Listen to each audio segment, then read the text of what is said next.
Hi, I'm Max, and this is the Cyborg Beast. Hi, I'm Wes. I helped my teacher, Mr. Lair, build the Cyborg Beast. Mr. Lair is Max's dad. When Max was born, his right hand wasn't fully developed, so it was hard for him to use it. Now, with the Cyborg Beast, he can grip, which is really useful when he wants to use both hands at the same time. We built the Cyborg Beast using a 3D printer. This is a 3D printer, and then this is the computer that's sending a computer file to the 3D printer telling it what to print. And these are spools, which are wrapped around with this plastic that's being melted on this little extruder. What's cool about a 3D printer is you can build a three-dimensional object with a computer file of the object. The machine prints layer by layer by layer using liquid plastic. So here's how the Cyborg Beast works.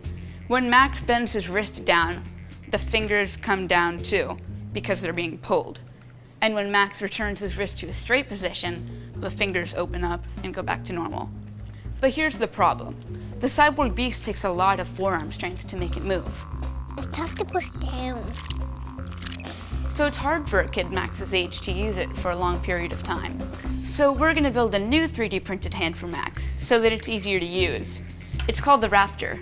A raptor is a kind of bird.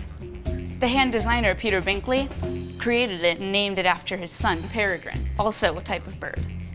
This is the Raptor. Fist bump. Boom. I've already done a lot of work on the Raptor. First, I went to the Enable website and downloaded all the individual files. Enable is a group of people from all over the world who use engineering and 3D printing to make fingers and hands. Altogether, the pieces and hardware came up to be about $35. That's cheap. Then after I printed them all, I had to assemble the Raptor, and that took about 3 hours. With the Raptor, the cords don't have to bend over the top of the hand like they do with the Cyborg. This decreases friction and makes it a lot easier to bend the fingers down. The less friction, the easier the motion.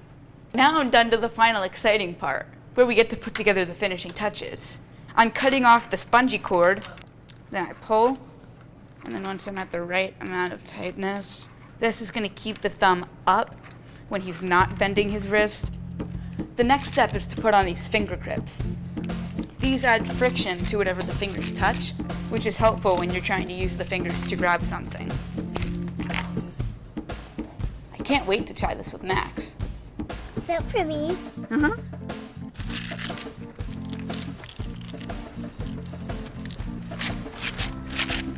What do you think? Kid. Is it easier to move? Is it comfortable? It's a little uncomfortable. Where is it uncomfortable? Right here. Okay, I may be able to fix that.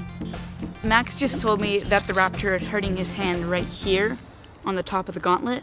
So I'm gonna put some foam under this Velcro and see if that will help at all. Did you put foam in it? Uh-huh, right there. So now it shouldn't hurt your hand like it did last time. It works. Nice. I love engineering because I can use it to help people. I'm hoping to start a new club at my school so I can make 3D printed hands with my friends. Thank you. No problem. High five?